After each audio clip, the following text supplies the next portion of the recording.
This is the unrestricted free agent. Welcome into the program. Glad you're here.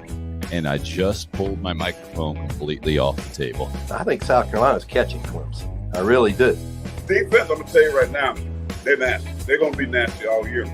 Coach Spurrier couldn't give a damn. Who knows what's real and what's not even anymore? When you see black and white and you're calling it purple, I got problems with that. And LT, I told you, it's all about the deer talk. How about that for a start?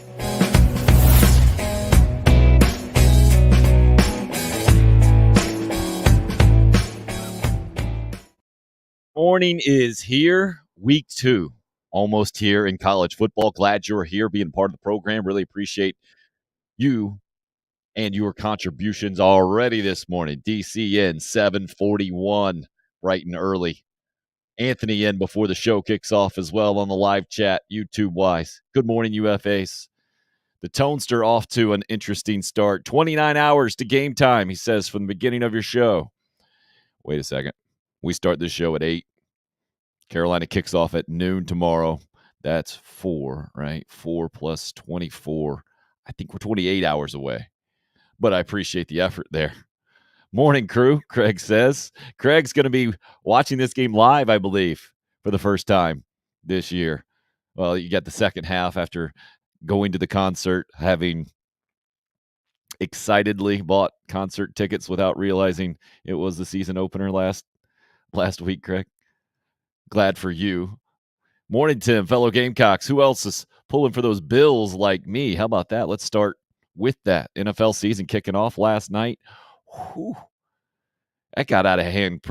It didn't get out of hand quickly, but it escalated quickly there in the fourth quarter. If you just wake up, you didn't watch the game at all, you see 31-10 Rams, you say absolute beatdown by the Bills, but it wasn't. They did get out to a 10-0 lead. Great start. It was the Super Bowl celebration in L.A., which was, man, it really made me appreciate not living in L.A. Watching that thing last night, it was so produced, right? Which, of course, it's going to be. It's the NFL season opener, but it's a $5.5 billion stadium. You just won the Super Bowl, and it felt like it was a bit of a show. I mean, the home field advantage was for the away team. The Bills fans kind of invaded last night in LA, which is not rare for LA. It's just such a strange environment to me. And that the fact that I guess I'm an old guy too. And when I see like the banner unveiled and they show the real video of that happening, and then they plug in the virtual confetti over it, and then they had like the weird virtual stadium turning into the Super Bowl ring to start as well. It's like trying too hard. The NFL doesn't have to try hard at all, right? I mean, they had whatever they wanted to have there. They had The Rock, and Dwayne Johnson I'm talking about was there and doing the pregame stuff. And I mean, you don't have to overhype a Super Bowl championship when you're kicking off the next season. You got a really good team in town. Like, that's enough. But then you add all this other stuff to it. It's just a little much for me. I'm about the football, right? I'm that guy at the Super Bowl party who is really paying attention too much to the game, like to be probably considered antisocial. Like hey guys, can you guys quiet down? I know you got a lot to talk about over there, but I'm trying to listen to Joe, what Joe Buck's got to tell me here. Me and Joe have a thing. We got a connection, even though he's never met me, never probably will meet me, doesn't care anything about what I have to say or think about the Super Bowl. In my head, though, it's a serious thing. I need to know what's going on. So I'm that guy. Just in case you didn't know that already. I'm sure you did. But Bills jump out to a 10-0 lead after the first quarter. Rams come back right before the half. I thought they did what championship teams do, right? They weren't playing their best, but they found a way at a really important moment there right before the half to tie things up. Tied up going into halftime. I thought the Rams were going to end up pulling this thing out, and it would be a nice Josh Allen not quite there. Buffalo Bills, I know you're predicted to win the Super Bowl this year, the odds-on favorite, but that's a little hasty. Let the champs, the old guys, Matt Stafford and Aaron Donald, show you how it's done kind of thing, and it was the opposite in the second half, right? Bills take a 17-10 lead into the fourth quarter and then tack on a couple of touchdowns, and you're left with 31-10 beatdown of Buffalo, and the hype is only going to continue. So now it's all about handling success in Buffalo, which traditionally hasn't gone great. I don't know if you guys noticed. You remember those Jim Kelly days? Did you see the numbers for Josh Allen too? Set the Buffalo record, 84% completion percentage or something crazy? I mean, it was a near perfect game for Josh Allen. If you like football and you don't like watching that guy play, I don't understand where you're coming from. He laid a stiff arm on a dude to pick up a first down one time. He's a big guy, right? It was early on in the game where Ernest Jones, the former Gamecock, starting middle linebacker there for the Rams, hitting head on with Josh Allen, and Allen knocks him back a little bit. When your quarterback is knocking the middle linebacker back, that's something. How about that? Craig says Josh Allen is a problem, but I'd be worried about him running so much. Yeah, I think you got to be. No doubt about it. Overreaction Monday on a Friday. Bills will win the Super Bowl. But that's the thing, Troy. Bills are already the odds-on favorite to win the Super Bowl before last night. Now, it's got to be out of control. Chris says Allen looked good last night. The defense, too. Yeah, I think the defense is probably where you got to go even more. One interception dropped and fumbled. Ernest played great. Craig's takeaway from last night.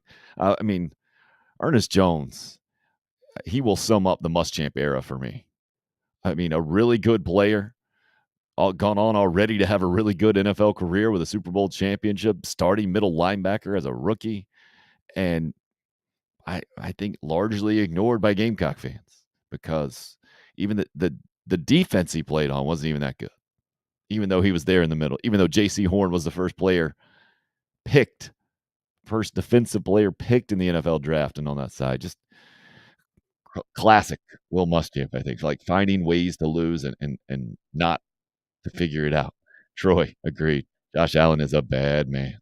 No doubt about it. Ken's, welcome into the program with the classic good morning. I see a bunch of you already weighing in prediction-wise for the Gamecocks in Arkansas, and we're going to do a ton of that today for sure. But wanted to start with the NFL game from last night.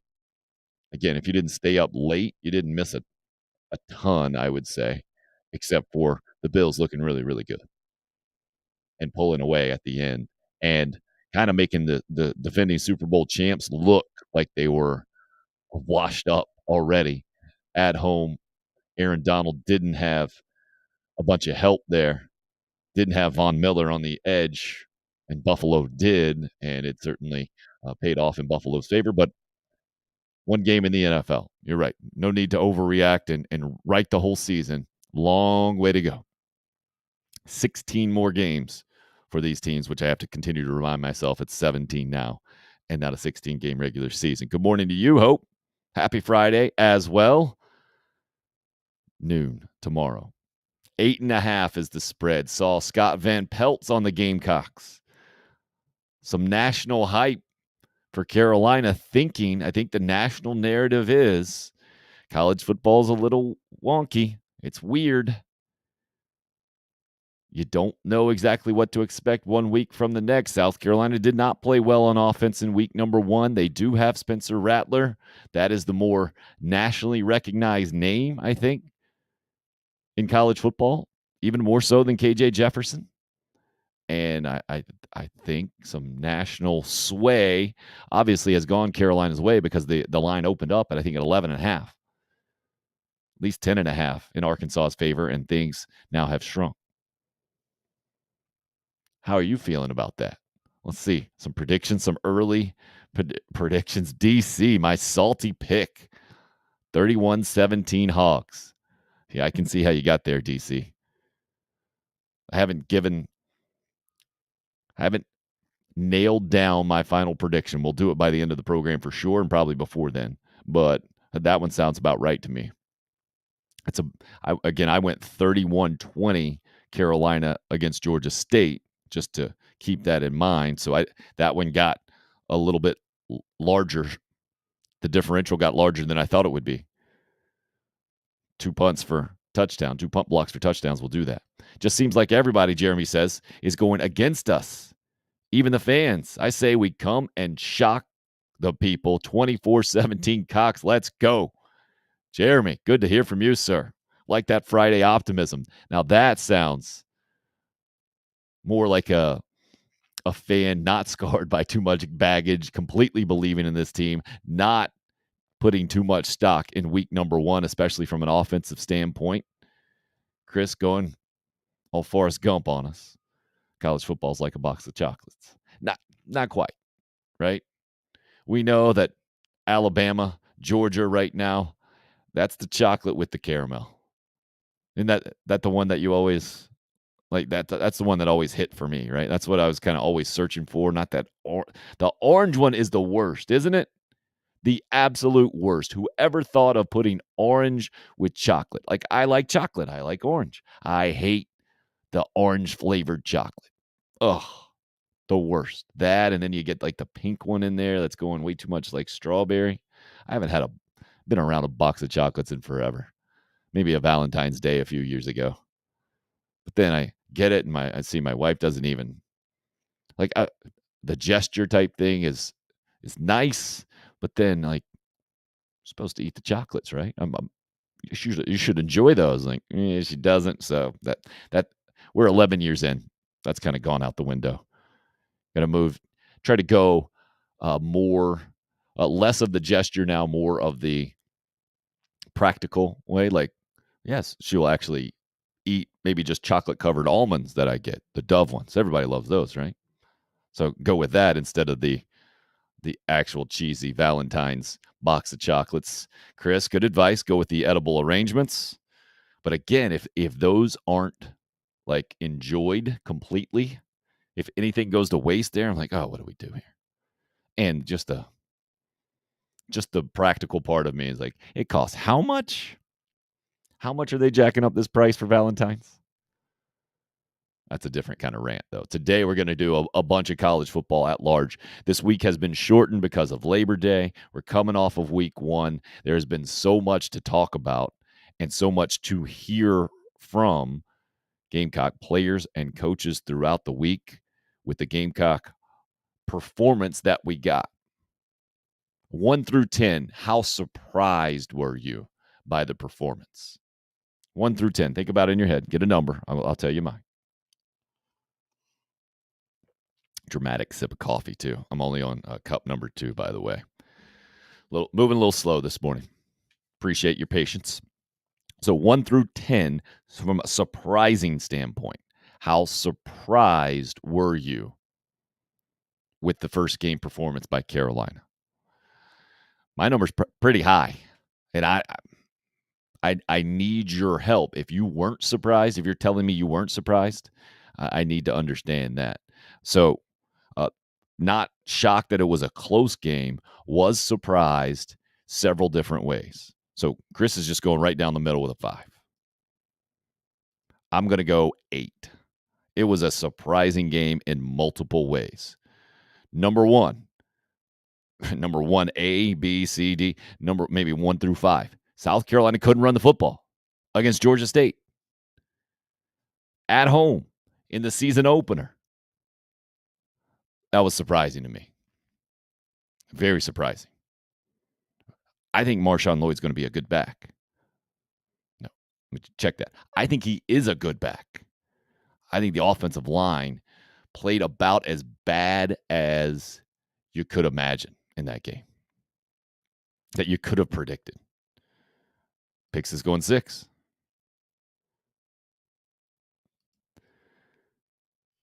I'm going 8. Offensive line, number 1.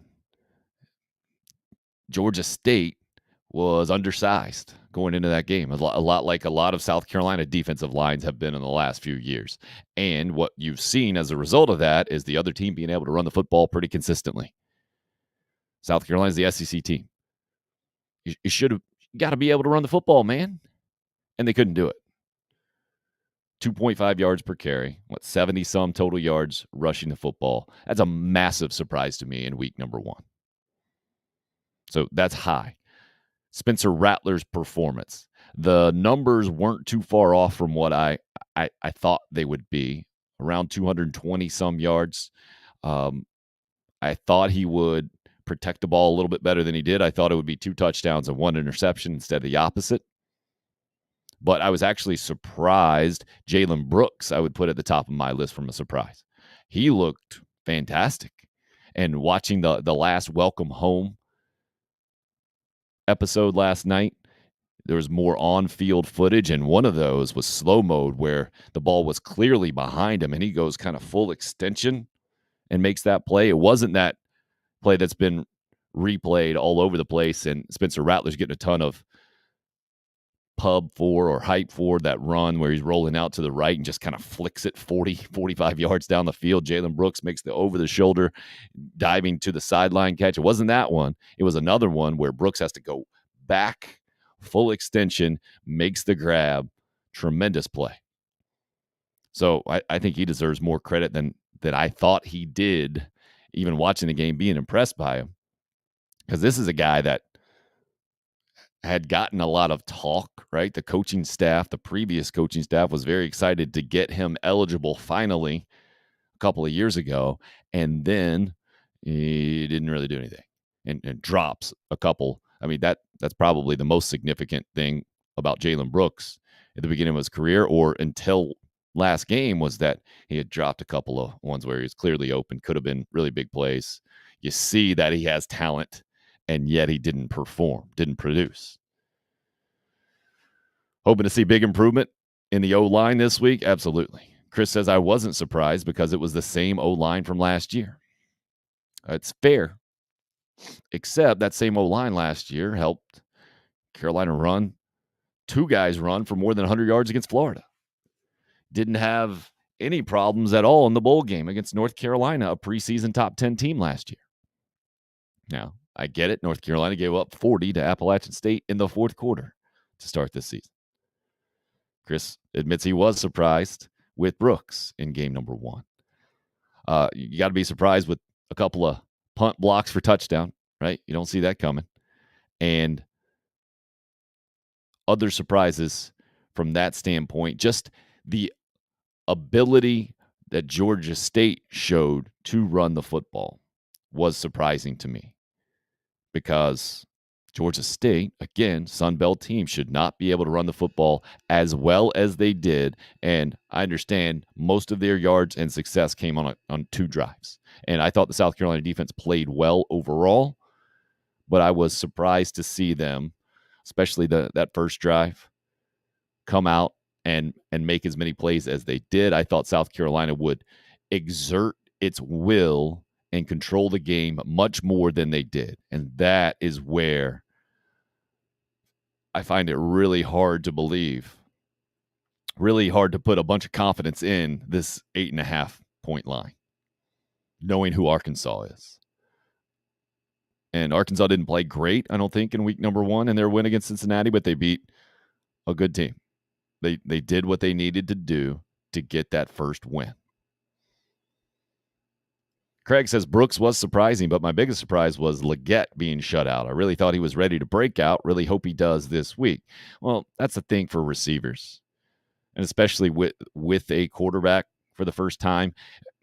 It just seems to be how it works, right? And my 7-year-old probably sums it up the simplest, the best.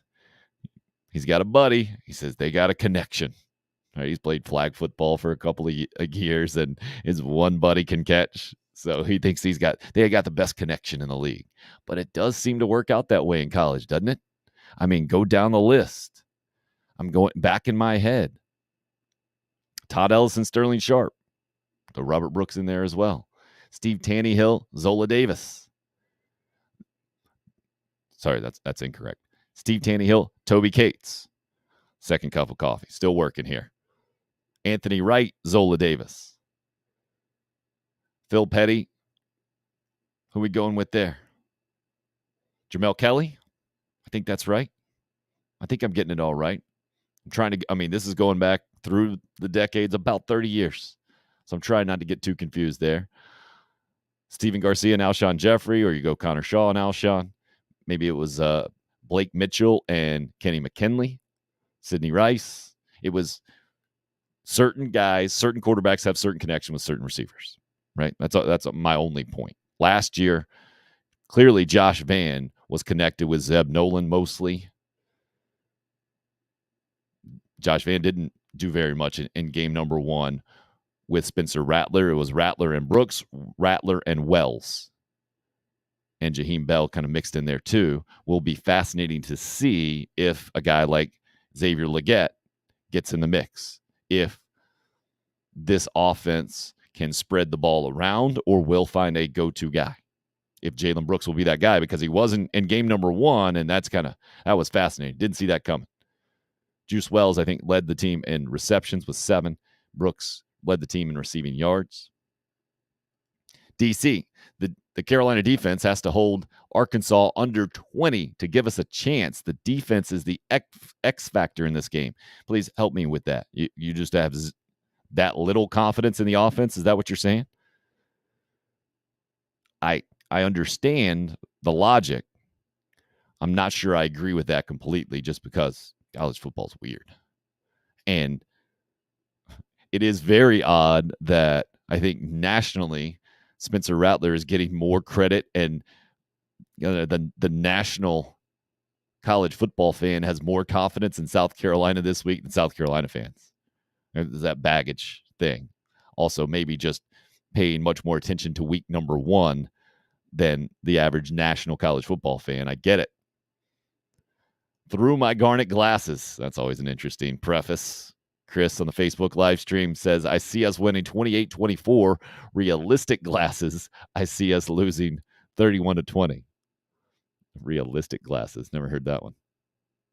RL, welcome in, man. Glad you're a part of the show. Roger, good morning. Appreciate the sunny outlook.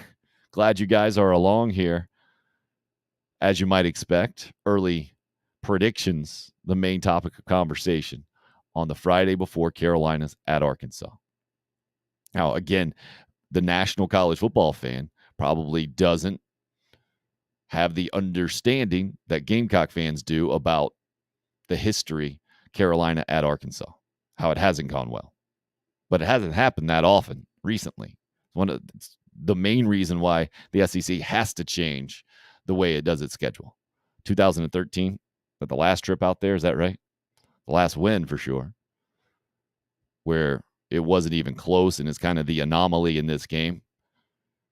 Carolina coming into the SEC at the same time as Arkansas back in the day. They played a bunch of games, and Arkansas, I think, holding the series margin, the series win-loss record in the SEC. And Shane Beamer told us about his memories of Arkansas back in 2007. That's also what we're going to do today. Going to play the best comments of the week, just again to get a good understanding, to get the best feel of the game going in. You guys, I'm sure, heard this, but I think it's worth listening to again, just because I've never heard this before from a football coach at any level about what actually went on the headset in a game that did not go well, but like this back in 2007 when South Carolina went out to Arkansas. I'm a young coach. It's my first year on the staff. I mean, I'm coaching defense, but I'm taking a back seat to the older coaches on that defensive staff, and I'll never forget. This was after they've gone up and down the field on us, and I don't want to name names, but the defensive coordinator's on the field, and he's talking to one of the coaches in the press box. This is like second quarter. Or no, actually, I think it's early first quarter, and we can't stop them. It's obvious. And the defensive coordinator's talking to one of the coaches in the box, and the coach in the box is like, hang on a second, just don't say anything. I'm up here drawing. And the coordinator's like, you're up here drawing? He's like, yeah, I'm putting together a plan here that we can do some stuff to try and stop them. And I'm like, oh, crap. Like, if we're up here drawing stuff up on paper right now in the middle of the first quarter, we're in for a long night. And we were. That was a long night in Fayetteville, and hopefully we play a lot better defensively than what we did that night. Oh, crap. That's where you see some of that authenticity, being real kind of thing. Yeah, because Carolina fans were thinking that too. But just to have it confirmed, and this is why it is my firm belief that we only get anywhere close to 100% of the truth years, and it's almost got to be exactly what it is right now from that standpoint, about 15 years later in college football or in most big-time sports these days. You got to wait about 15 years. I guess Jeter didn't quite go 15 years since he's been retired, right? Since he just did the documentary. Jordan went a lot longer than 15 years for the Last Dance documentary. So I think 15 is about right where guys feel like, I mean, we can all look up that Tyrone Nix was the defensive coordinator for Carolina in 2007. But still, even 15 years later, Shane Beamer knows the classy move there, the smart move, not to name names. He didn't name the name of the guy up in the box. I'm sure we could all speculate. I was thinking, was that Brad Lawing up in the box? I'd love to hear his version of that story. We got to get him on the program. I know he's been on Eric Kimry's old podcast, Fade In. He's a great storyteller and just a classic college football character. But I think that background has Carolina fans, by and large, cautiously optimistic. More cautious than optimistic, I think, going into this game. And I think it's fair. Daddy-O says, no, Carolina fans sent their wives to the Red Dot store about the same time the box coach was drawing. Yeah, it's true. Well, I mean, if you have a wife who will do that, that'd be really impressive. Craig's all for getting Brad Lawing on and mentioning the numbers that the Gamecocks have not had success on the road against SEC West ranked opponents. The last time that has happened, Carolina got a win, 2001, the first game after 9/11 at Mississippi State. So the history is not on Carolina's side here. But again, and Tommy Bowden always used to say this the best, because this was early on in my TV career when I would go. It was great working at Wolo, Channel 25 there, the ABC affiliate in Columbia.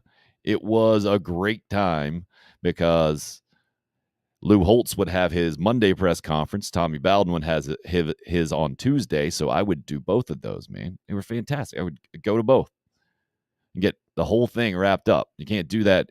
Steve Spurrier changed that, right? He moved his back to Tuesday, the same day. So no one could really do both. But I got to go to both for a couple of years in a row, I think, at least. Might have been 3 years in a row. Probably just 2. Yeah, just 2. I only got 2 Holtz seasons. 3 and 4.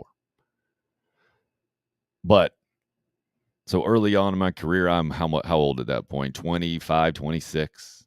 I go and I look at the notes and I underline things and I highlight it right before I ask a question at the press conference there at Clemson typically, or Carolina, either way. But I make sure to sound ultra informed and ask a probing question, right? Something about maybe like the series history, or throw an interesting stat out there that I read in the notes, and be ultra professional, right? And then Tommy Bowden would usually be like, yeah, but that doesn't have anything to do with this year. I mean, he would do it how you got to do it, right? Like, can you explain why Clemson is X and, 1 and whatever, or 10 and 2, or did you know that? What's the explanation there? He's like, I don't know. If I knew that, I would be in a different line of business or something like that. I'm not sure, but that has nothing to do with what's going to happen on Saturday. And it's true. It doesn't. It's like flipping a coin, right? If you flip a coin 9 times and 9 times you get heads, well, that 10th time, it's still a 50-50 chance to get heads or tails. And so while we are all biased by what has happened in the past, it does not predict what is going to happen in the future. Typically is the best predictor, right? But especially in college football, it doesn't always add up. T-Far, good to have you in on the live stream here. And I think that might be the first contribution to the program. Can't get much better. Let's get weird. Absolutely love it. Adam, feel your frustration here, sir. I don't trust the offense and O-line. You shouldn't. You shouldn't, Adam. You shouldn't trust them. You can hope that it's going to change, right? You can believe that it's going to change, but yeah, you shouldn't trust. That's a different thing, right? You got to earn trust. A blind trust is that's where you cross the line, in my opinion, to where loyalty turns into stupidity. That was the Derek Jeter line, right? Roger says, I don't do good. That's an interesting start to the sentence. Is that how they do it up in Woodruff, Roger? I don't do good. Just messing with you, man. I don't do well predicting scores. I'll edit that one. But I'd say 28-17 Arkansas. USC defense will hold its own for the most part, just not too confident in Marcus Satterfield getting more out of the offense than about 17.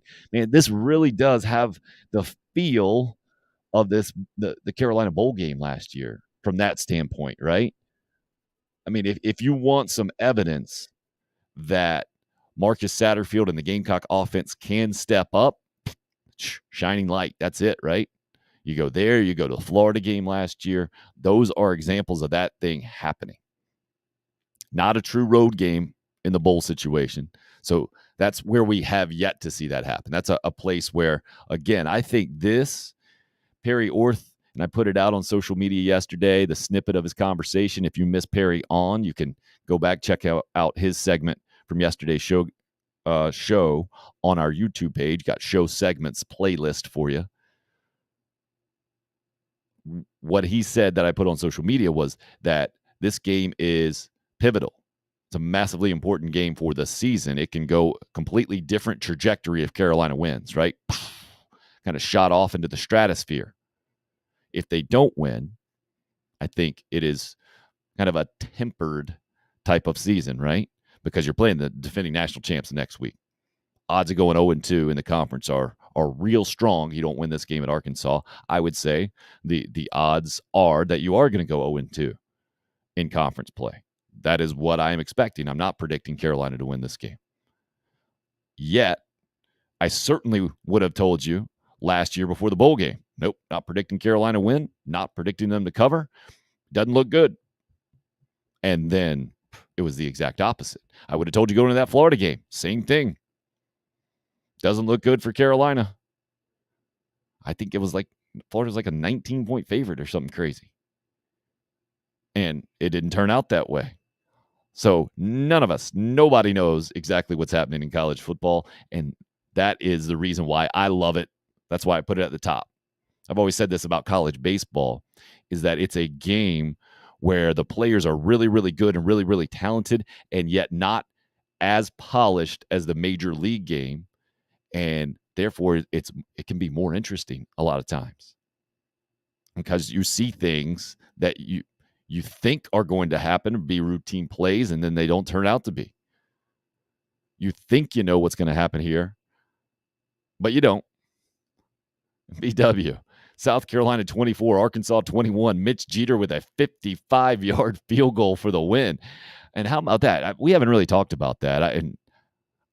I think it's because of everything else being that much more important, right? The concerns about the offensive line, the concerns about the offense in general, what has happened now in 14 games under Marcus Satterfield, I mean, just blows it out of the water. If I came in our first show this week on Tuesday and said, how about that field goal kicker? And that's a ridiculous, right?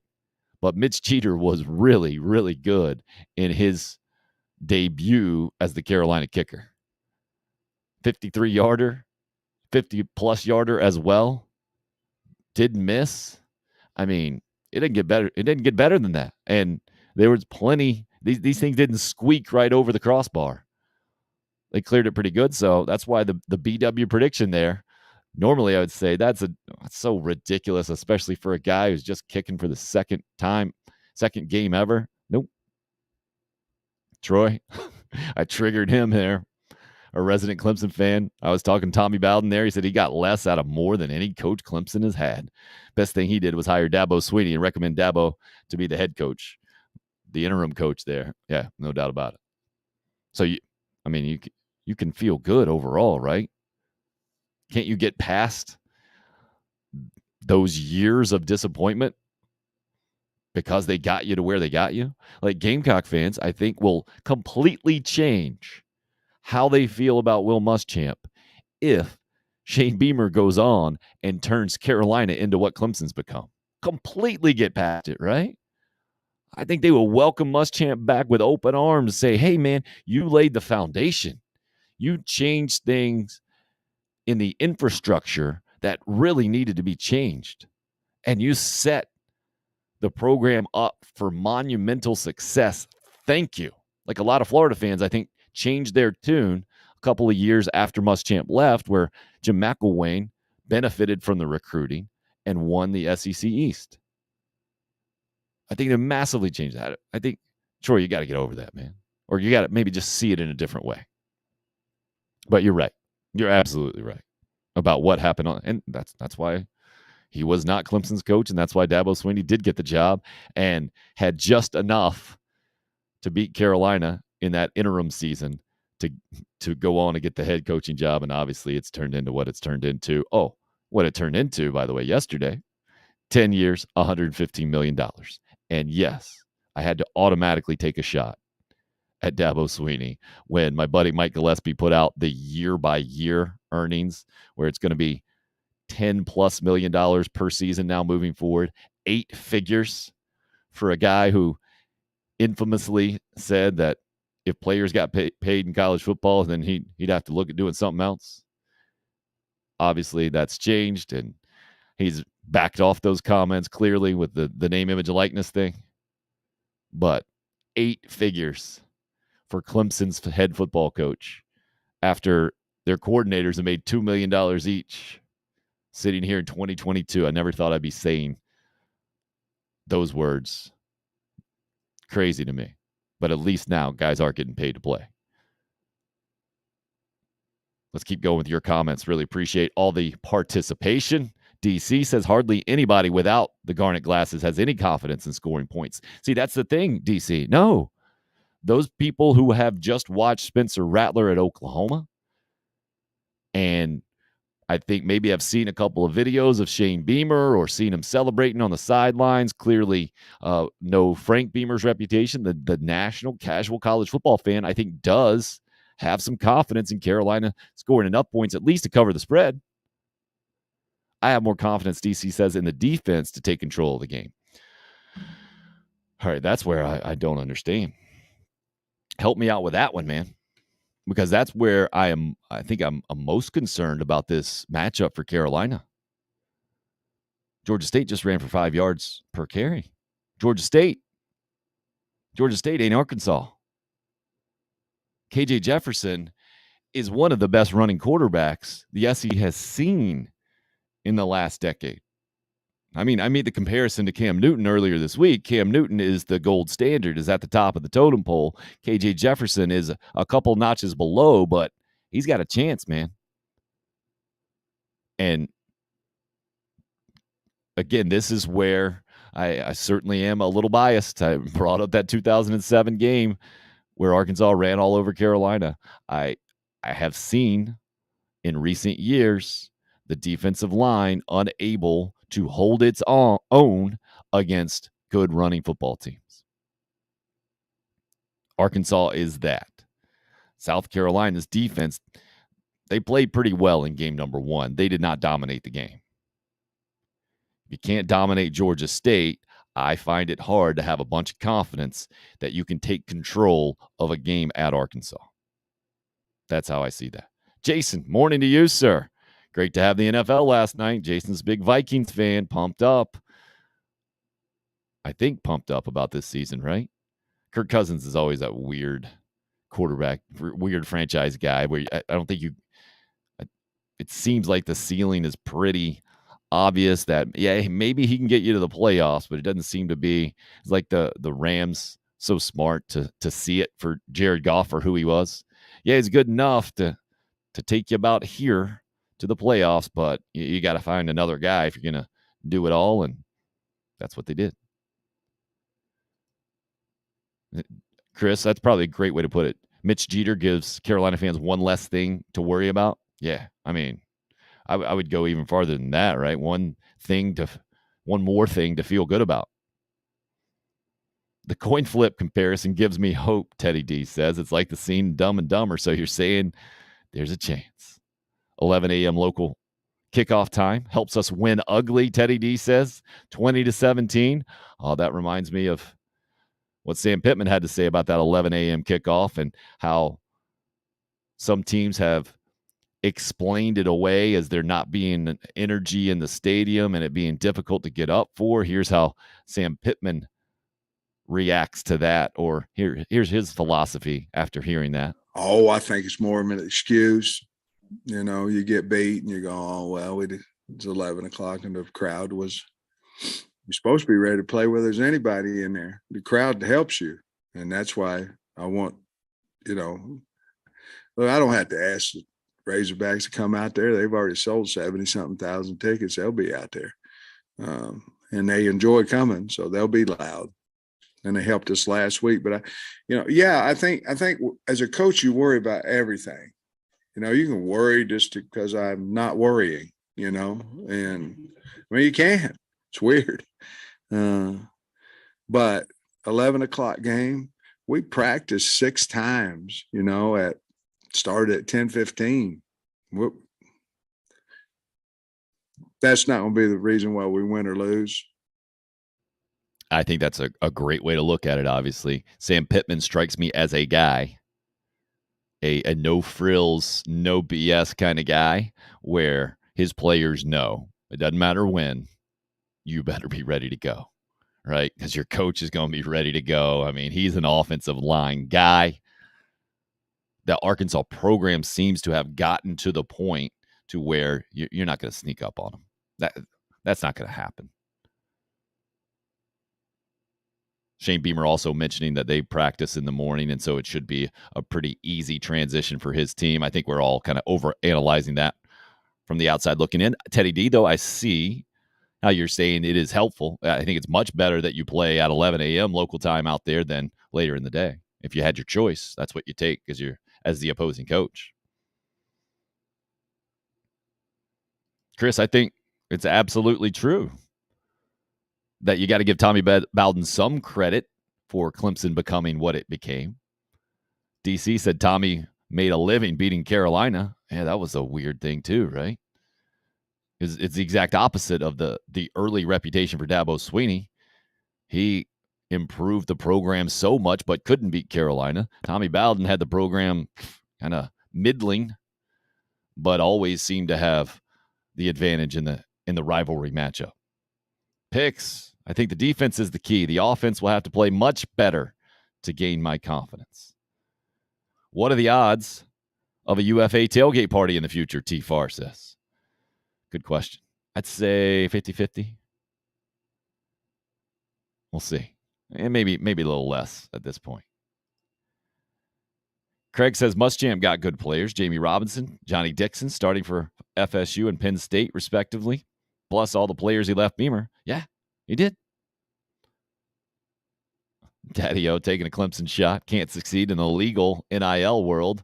Well, it seemed to be poised for a bunch of success right now. Quarterback play. So key. We'll see. Troy says, I'm thinking Arkansas 34, South Carolina 16.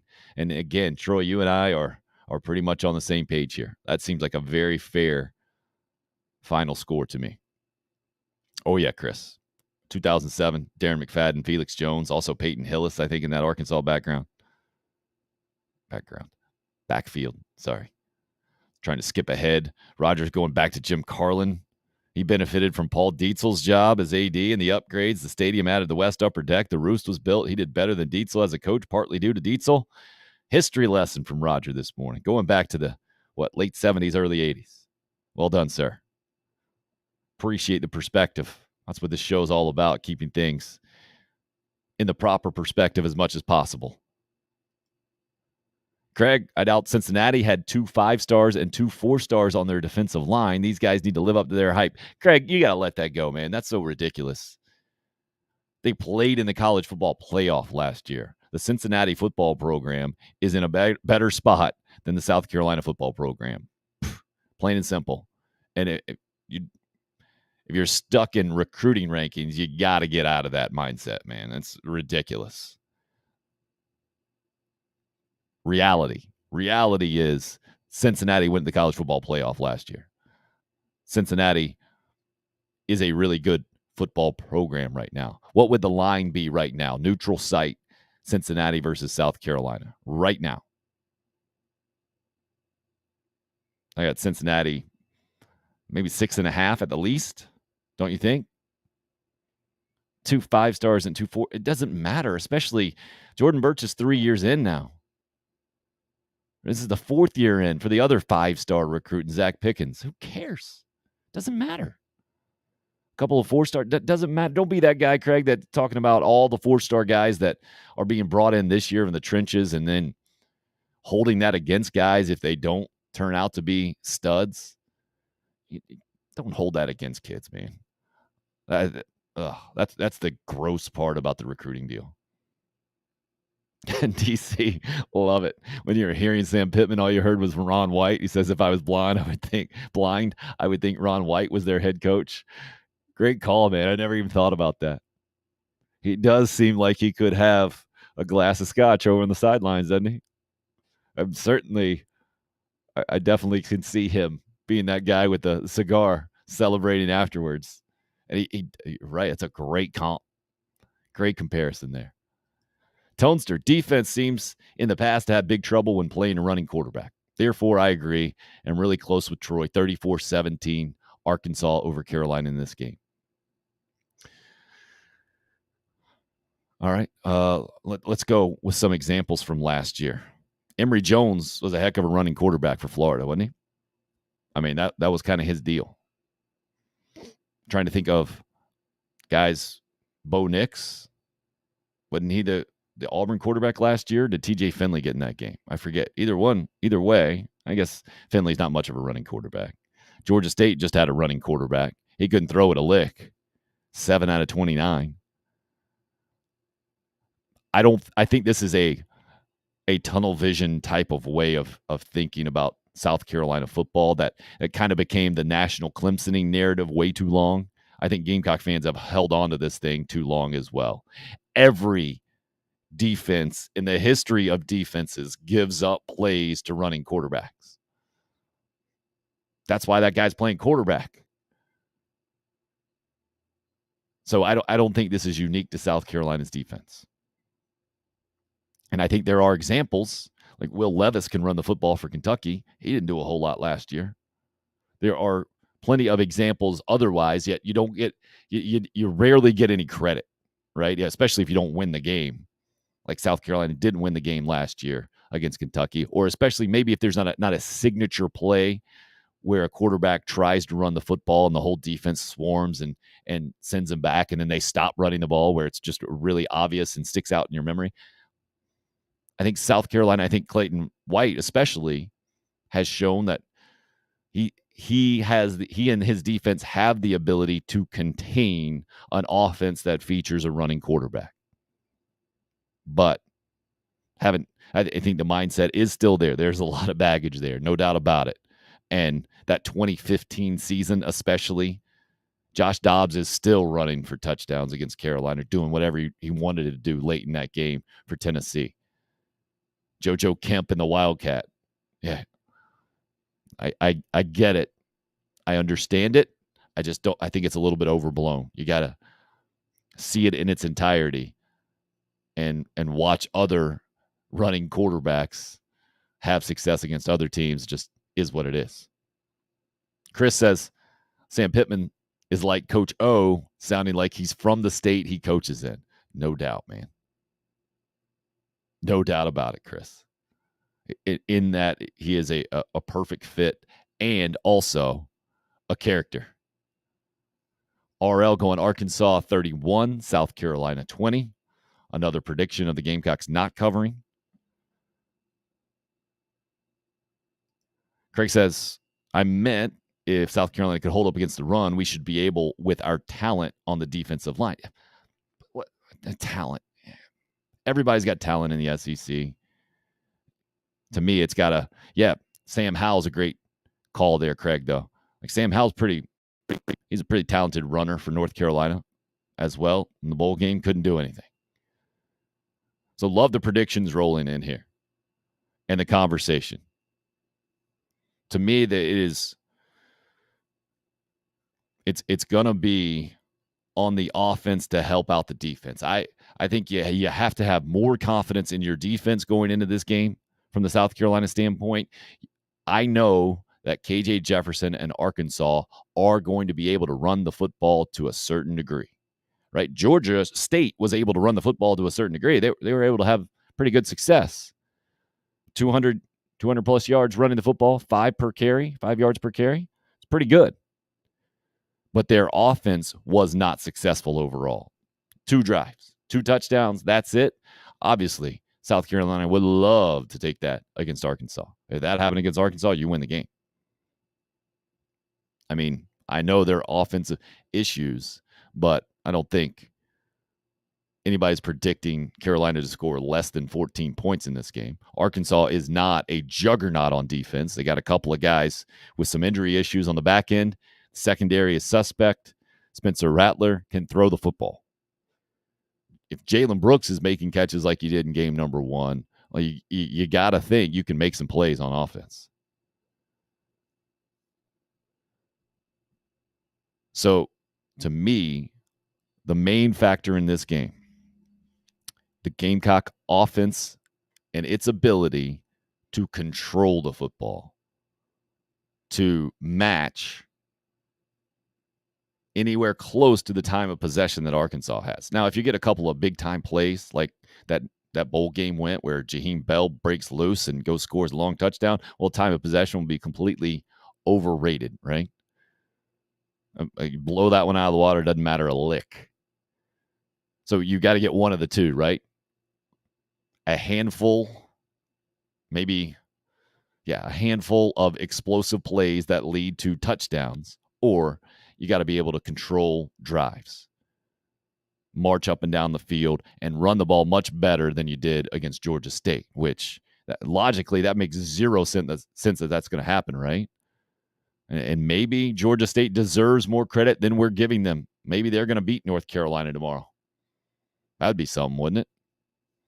They're certainly going to get their share of points. You got to think. And that one's kicking off noon tomorrow in Atlanta. How about North Carolina starts the season at Appalachian State and at Georgia State? What are they doing? Did Mac Brown sign up for that? Did he make that happen or allow that to happen? Seems awfully odd. But maybe with all the emotion that Sean Elliott, Jamias Williams and company brought back with them to Columbia in Williams-Brice Stadium, maybe you can chalk all that up. I don't know. Yeah, both those guys are probably out, Craig says. On the back end, the safeties for Arkansas, which it's not their strong suit anyway to begin with. So how much can Carolina exploit that? I thought it was interesting. Marcus Satterfield was asked, how much does the opposing team's injury situation factor into your game plan? And I think he carefully sidestepped that answer. He's like, no, we're worried about us, but you do pay attention to what's going on over there. You certainly have the information. You can guarantee that South Carolina will try to take advantage of inexperienced guys in Arkansas secondary. You can also guarantee that Arkansas will try to cover that up and scheme it up accordingly to where those guys aren't put in compromising positions and have as much help as possible. So that, to me, makes me think that, well, maybe South Carolina does have a chance to run the football better. Maybe Arkansas will have less confidence in its backline players than Georgia State had in its, which is kind of ridiculous to think about, that Georgia State would have better defensive backs than Arkansas. But because of this injury situation, maybe. See some of you guys weighing in here. Daddy-O, handful of good noon games tomorrow. Oh, great segue. Daddy-O's a pro. Yeah, so we got Carolina and Arkansas at noon. I mentioned that North Carolina, Georgia State game also at noon. Something to keep an eye on for sure. Not going to take much of your time away from the Carolina game, I'm sure. Alabama, Texas matchup. Oh, love it. Love it. Would love to see Texas make this a game. Would bet $0 on that. Have no confidence that is going to happen. Steve Sarkisian going against his old boss and Nick Saban. They've been talking nice about each other. The familiarity is there. Historically, Saban dominates those matchups. I get it. Kirby Smart kind of broke the curse. Finally was an assistant coach that beat the head coach. Jimbo Fisher was the first one there in the regular season. Okay, I get it. If you guys want to be that guy, actually, got it.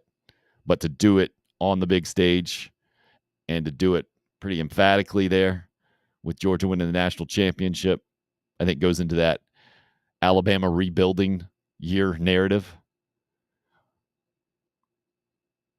At home, 100,000+ people there. Nick Saban apparently didn't know that horns down was a penalty thing until earlier this week at his press conference where he was asked about it. Said he didn't know, preparing for other stuff. Imagine how that would turn this college football season on its head immediately. If at 4:00 tomorrow afternoon, we're talking about Texas beating Alabama. Even playing them close would be a shock. I mean, the line is 20, right? So the way I see this game going is that with all the emotion of college football, playing at home, giving their best shot, and Texas does have some talent, right? They got guys who can get up and down the field with Alabama for a minimum portion of the game, a minimum amount of time. So I see Texas scoring early, making it a game early, and then Alabama continuing to impose its will and eventually covering that 20-point spread. That's how I see that game going. What about you guys? Is anybody pulling for Alabama? Any casual fan? Like, I'm not a Texas guy. Texas is, I would put it way up there in annoying fan bases, in programs I got no problem seeing lose. But in this instance, I'm all in on Texas. Make it happen, guys. That would be fantastic. And I have zero confidence that that's going to work. There's no way Nick Saban allows that to happen in Austin tomorrow. No way. Another noon game tomorrow. Keep an eye on. Vandy is a 12.5-point underdog at home to Wake Forest. You SEC thumpers out there, if you're chanting your SEC, Troy and fellow Clemson fans out there, you guys should just point to this game right here. Two bottom dwellers in both conferences, right? The reason why the SEC has had bragging rights over the ACC, not just at the top, but strength of conference, 1 through 14, except Vandy has been what it's been recently. Wake Forest is the team I would traditionally put at the bottom of ACC football. And the last several years kind of blown that up. Several years with Jim Grobe back in the day too. An SEC team at home against an ACC team, 12.5-point underdogs. Whew. It shows you what Vegas thinks about Hawaii, doesn't it? And the fact that Sam Hartman's back. That's probably the main reason here. If Hartman's not back, this thing's got to be down to like 7.5, right? Maybe even less than a touchdown, I would think. But Vandy did not look good last week. I think they beat Elon by 11. So that goes into that as well. Wake Forest at Vandy. Vandy, a 12.5-point underdog at home. And Troy says, can they both lose? Talking about Alabama and Texas, I'm sure. I mean, if you're pulling for injuries in that game and both programs just to be decimated, You kind of sick. I get it. Oh, that podcast guy, that Gamecock guy podcast. The dad's hard for me to say and read and get it out. He's all about Mike Wright, a dynamic player there, quarterback for Vandy. Certainly was in that Hawaii game. He can run the football, right? What was that an 83, 87-yard touchdown run, whatever it was against Hawaii? But when your team beats Elon by 11, let's pump the brakes a little bit. Yeah, poor Clark Lee telling us that Vandy's going to be the best program in the country at some point or whatever he said back in the day or not too long ago, several weeks ago. Chris saying it makes sense that a team that's coached by a former offensive line coach is great at running the ball. Talking about Arkansas, I believe. Applies as well to Georgia State, both offensive line head coaches, and Sean Elliott and Sam Pittman. Steven going to go 38-35 Carolina. I think that's what it's got to be for the Gamecocks to win the football game. I do. I don't think you're going to get a 2017 win. I think somebody else might have popped that up. Teddy D, maybe. I don't think you're going to get that kind of game. I think you got to get a really, really good game from your offense, a lot like we saw in that bowl game, a lot like Carolina played against Florida last year, because I think Arkansas is going to score their points. I would go over in this game, and I would go Arkansas to cover. I do not bet on college football in real life because my opinions and thoughts about games have not worked out consistently. So take that for what it's worth. But I would go over and an Arkansas cover in this thing, because I think Carolina will have some success, especially through the air, and score 20-ish. So I'm thinking, 35-20, somewhere in there. So I guess I should check the over-under before I do that, shouldn't I? It shows you how much I'm into the betting thing. Let me check the over-under. I'm sure some of you guys might know, just for recreational purposes, I'm sure you might have that committed to memory already, the over-under for Carolina this week, and maybe a lot more. Checking that right now. Get that here just a second. Nick, it's okay, man. No need to apologize. Late start here. I guess you didn't apologize, just letting us know. Glad you're in. Do the special teams have to score a touchdown to help out the defense, give USC a better chance? Would certainly be a good thing. And based off what you saw in week number 1, pretty good chance that might happen. Maybe the best chance ever, coming off of a couple of blocked punts for a touchdown. 53 is the over-under. So what did I say? 35-20 is what I'm thinking. That would just be the over. Sounds reasonable. But there's a reason why I will not be putting actual money behind that. Craig, where are you going with this, man? The backup DBs did start 12 games for Georgia last year. Do they stay too high and maybe we can run it or bring a safety down in the box and we beat them with the pass? Hey, you cannot get all football-y on us if the college football season opener, you attended a concert instead of a football game. Craig, you're not allowed to do that. And that's way too X's and O's for me as well. How dare you, sir? My mock outrage. Thank you, Troy, helping out with the over-under there, 52.5 he found. Daddy-O's going Carolina 37, Hogs 24. Wow. That would be that would be a completely different conversation about Gamecock football than we've had this week, wouldn't it? Next week? I mean, if that happened, that's a legit, hey, South Carolina has a legitimate shot to beat the defending national champs at home, noon, September 17th, if this final score were to hold. Because that would mean not only do you pull the upset, do you do something that hasn't happened since 2001 and beat an SEC West ranked team on the road, but you do it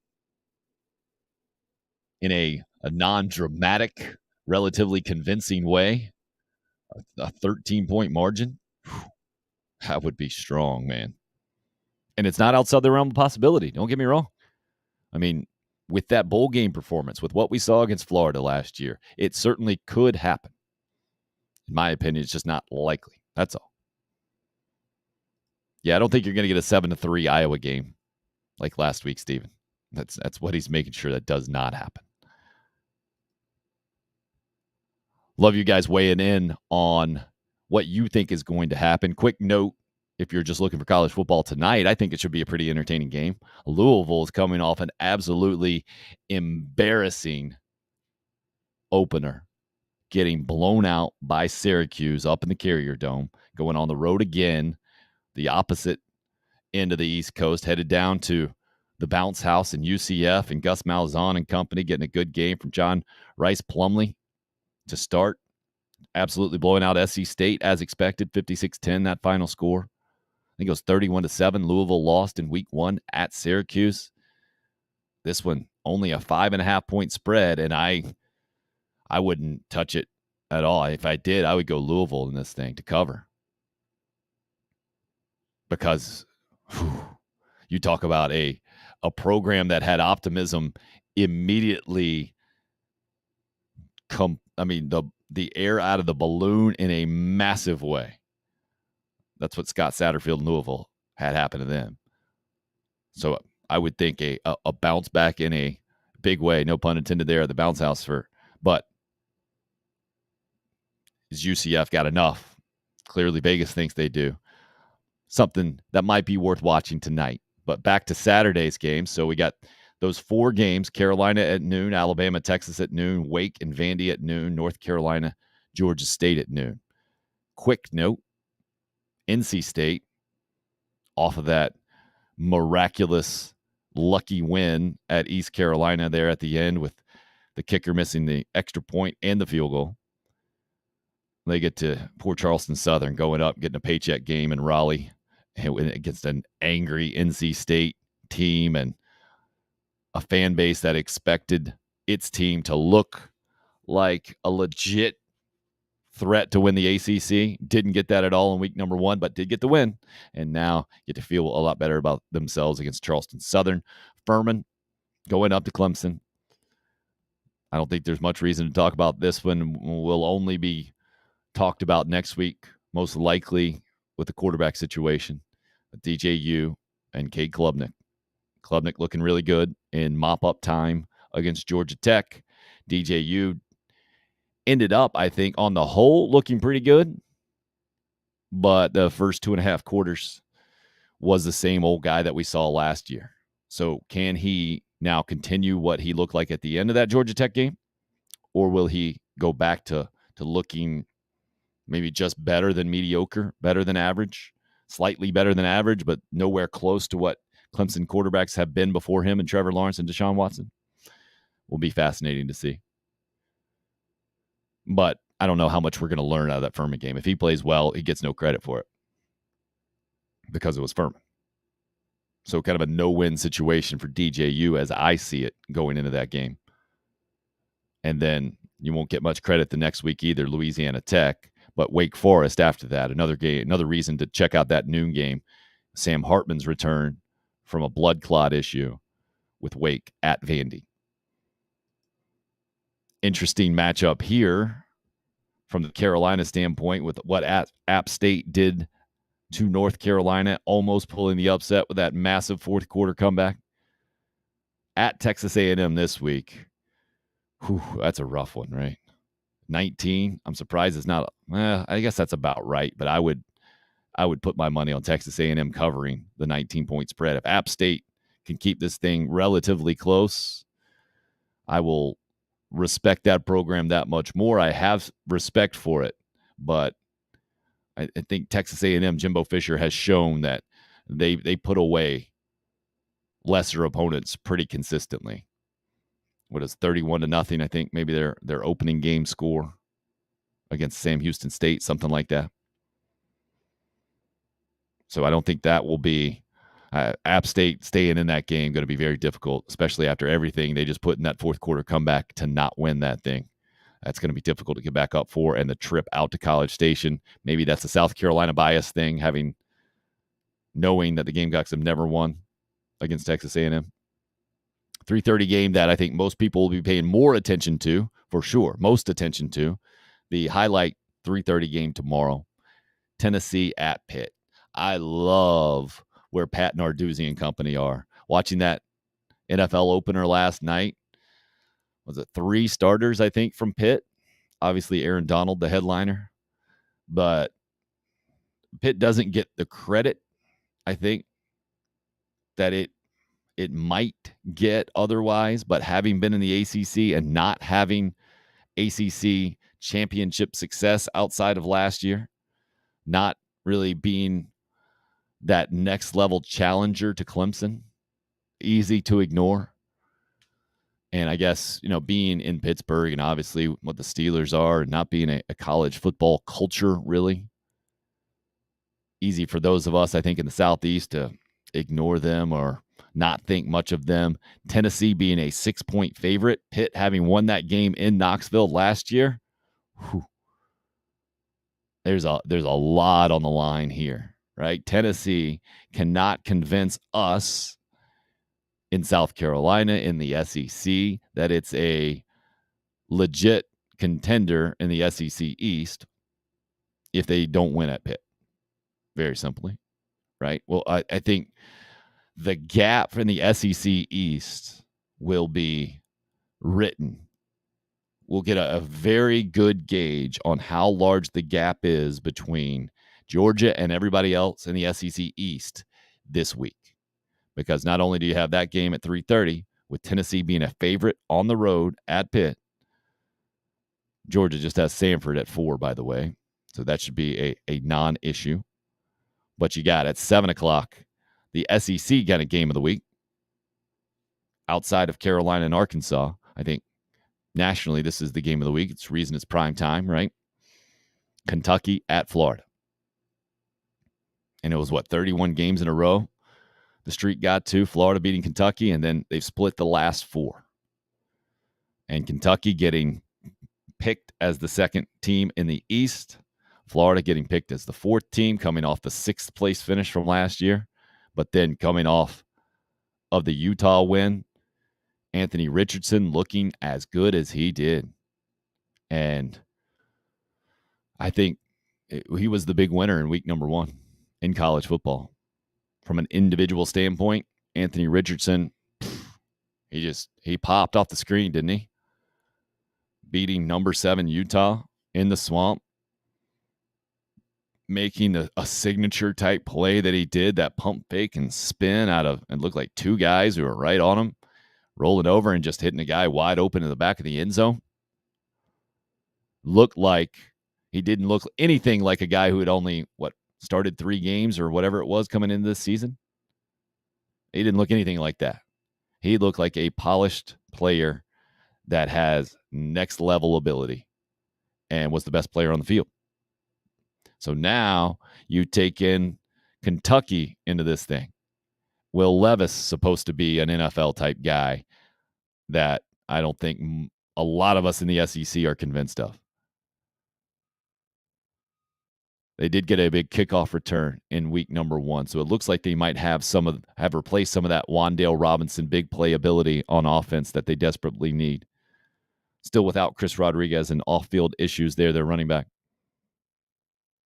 Everything that Mark Stoops kind of brought on his program with the comments coming back at John Calipari, and then the stupid sunglasses comment that got all Gamecock fans riled up. This is going to be a fascinating game. And if Kentucky can't play with Florida or otherwise, or the opposite, right, I will probably give less credit to the team that won there and think, well, I guess they would still remain towards the top, and would give them a bunch of credit, I guess, in there not being a large gap between them and Georgia, a massive gap, I should say. I think we're all assuming there's still a pretty large gap in between Georgia and everybody else in the SEC East. But we're going to learn a lot here. If Kentucky and Florida play a really well-played game that's within that 6.5-point spread, then I will think, and then if Tennessee plays with and beats Pitt, if South Carolina gives Arkansas a game, then I think we're thinking the East might be a little bit stronger than we thought going in. But if those things don't happen, if Kentucky beats Florida relatively significantly, I don't know if we give Kentucky a ton of credit or we just say Florida, oh, they put all the energy in the Utah game and then it didn't work out. Eye test will be a lot of that, right? If Carolina can't keep it close at Arkansas, I think you say, well, it looks like they might be what they were predicted to be by Vegas and even in the SEC preseason polls down at 5th. Doesn't seem like they're going to be able to compete towards the top there. If Tennessee can't beat Pitt, hard to say that they are anywhere close to where Georgia is.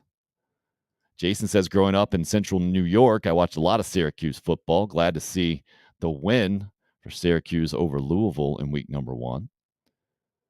Troy says, the only thing I got to say about Clemson Furman, I wish all schools would quit playing games like this.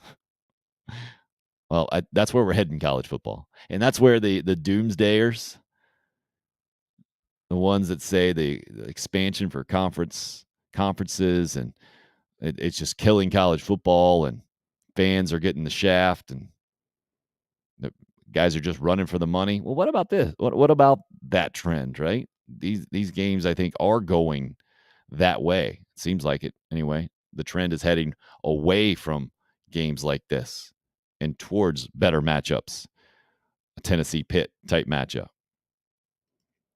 How much is North Carolina getting paid to travel this much? Seems backward from traditional scheduling. Yeah, it does. I don't know the deal there. I'm sure you could probably Google it, and there would have to be an article or two written about that. Yeah, I don't understand going to App State, going to Georgia State to start. Yeah, Nick says, some good games tomorrow. Want to see how Georgia State does against North Carolina. Yeah, what do you want to see there, Nick? Do you want to see Georgia State beat North Carolina? And would that make you feel that much better about the win? I think it probably would, right? But I think what we are going to see is a pretty poor North Carolina defense, a Georgia State team that can run the football but not do much else. We'll make some explosive plays against that team.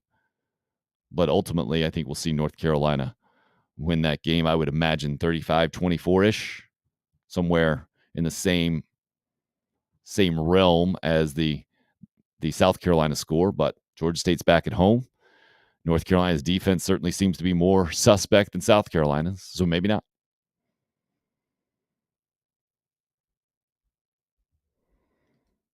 Keep going through the college football schedule from tomorrow. Wanted to mention a 6 o'clock game there. Coastal Carolina coming off a 10-point win at home against Army, hosting Gardner-Webb. Grayson McCall under the radar nationally, and Coastal's not still back under the radar nationally, but a chance to continue to build their program. Should not have too much trouble with Gardner-Webb, I wouldn't think, tomorrow. The other primetime game, ABC, Southern Cal at Stanford. This one, I will definitely be keeping an eye on. Right, David Shaw, great reputation as a coach in college football. Yet Stanford has been down in the last couple of years, and kind of an afterthought in all the offseason talk with Southern Cal and UCLA jumping to the Big Ten. And that opener from Southern Cal, 66 points, most points in like more than a decade for Southern Cal, I think. Lincoln Riley making the move there. I think surprising all of us by doing that, leaving Oklahoma, taking Caleb Williams with him, getting the Biletnikoff Award-winning receiver and Jordan Addison from Pitt, and making a bunch of noise on the recruiting trail. I think from the National College Football Analyst standpoint, really a great story, right? That getting Southern Cal back to national prominence, there's still a long way to go. And David Shaw and Stanford could end that narrative real quick on Saturday night. And Lincoln Riley and company could only add to that thing if they, again, put up a ton more points and roll on the road. And then we get a great late game and couple of ranked teams. And I was surprised by this line. I thought Baylor would be favored. I know Provo's not an easy trip to make, and BYU has a long history of being really, really good at home. So I think that's why you're seeing BYU favored in this thing. But give me Dave Aranda and company in this one. 10-15 game tomorrow night, Baylor at BYU. Fantastic late game. So I think it's a sneaky good slate tomorrow. It's not the headlining games that you got in week number 1. But overall, I would say from what I expected and what we got in week number 1 as a whole, a little bit disappointing, especially that Georgia and Oregon game.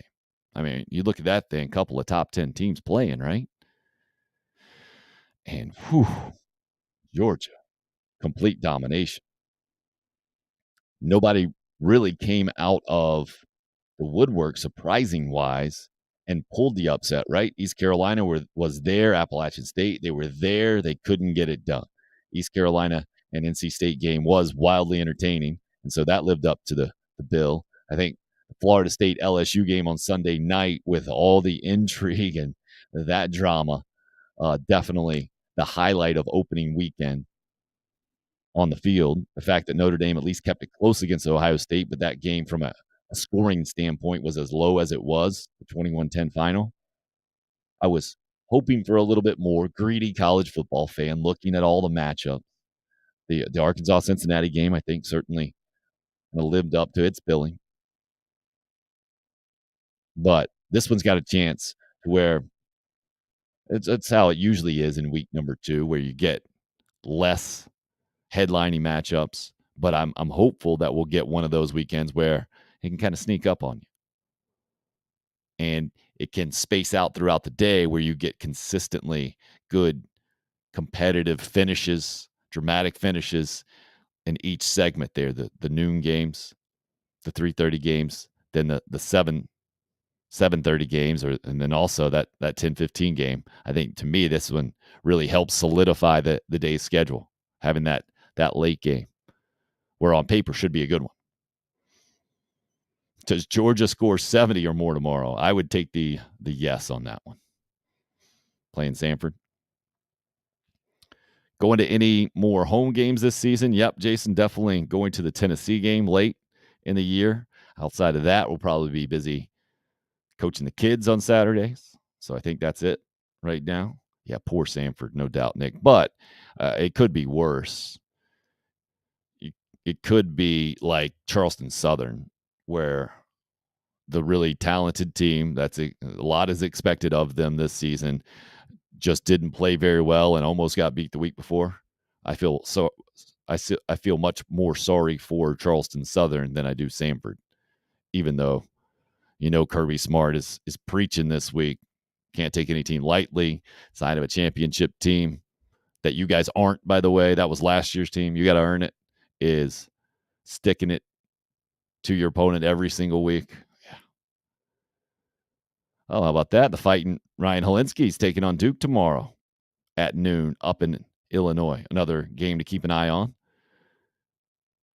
Because Helinski did play really, really well in the first half in that Nebraska opener, and then looked a lot more like the Ryan Helinski that South Carolina saw, and the coaching staff kind of treated him that way too. That was the surprising thing, that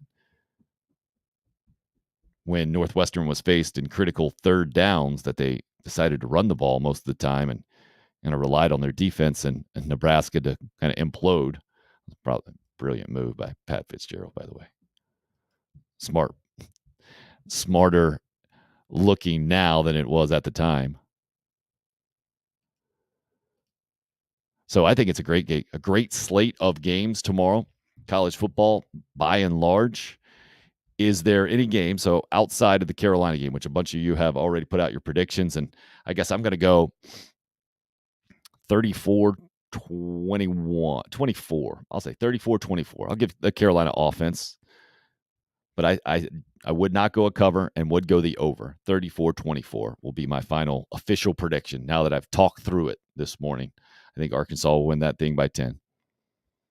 And I think it'll be more of, I think the score will be not quite as misleading as last week's final score was with the Gamecocks winning by 21, but I think it'll be not one of those where Arkansas scores late and they were up by a field goal to win it by 10. I think it'll be more that Carolina will be down 17-ish in the fourth quarter. They score late to make it a 10-point game. I think Arkansas is going to control the football game.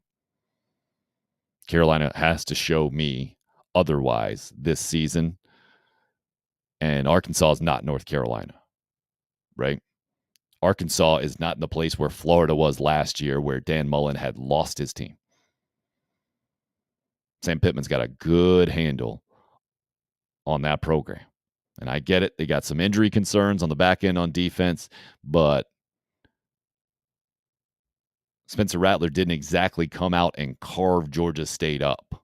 And South Carolina's receivers aren't exactly a game-breaking group right now. They got some talent. They got a chance. Obviously, Rattler's got a chance. But the just inability to run the football, you become one-dimensional against any decent team, any ranked team for sure, it becomes real tough. And then the matchup of Arkansas's offense, run heavy offense against Carolina's defense, which is much better against the pass than it is against the run. It just doesn't seem like a good matchup. Ryan weighing in with a 34-31 prediction for Carolina to get the win. I'd say we're about 50-50 maybe. I admire the optimistic predictions there. But on all of those with you guys predicting Carolina winning, I'm interested. Are you actually putting your money on that? Or is this the fandom optimistic prediction? Because it sounds to me like those of you picking Arkansas to win the game that are Carolina fans, I would think maybe you're more likely to put your money behind that one, because that's obviously not a heart pick, but it's a head pick. How much heart are in these Carolina upset picks? I would say a lot. And I got no problem with it. Don't get me wrong. That's the beauty of it. That's not how I come at it, but I'm glad you do. It wouldn't be nearly as fun otherwise. Told you guys, terrible fan. I am an awful fan. Way too analytical, and that's way too unemotional when it comes to that. I love getting into it and seeing college football fans go on the roller coaster. And it's already started, right? For doing the roller coaster analogy, thank you for the patience on the dramatic swig of water there. We're doing the roller coaster analogy of the college football season, right? I think that was it was a quick little hill, I think, right? You're going up. The enthusiasm was building in the season opener. You got a couple of punt blocks, right? But I think you went down pretty quickly with a couple interceptions from Spencer Rattler, watching the Gamecock offensive line and the run offense struggle as much as it did. I think you just got a very little hill. And now I think you're going, those of you who are predicting the South Carolina win, you're going way up. You're going on a steep incline. Can you stay there? I don't even, and now I'm thinking about my dumb analogy here. Isn't the whole point of roller coasters that you get to go up and down, and the down part is the fun? So would you go right down? Or you don't keep going? That's no fun if you just keep climbing, right? But dumb analogy, sorry. 31-24, Nick says. Arkansas winning the game. If I'm being realistic, we get a defensive score to keep it close. Where's that going to come from, you think, Nick?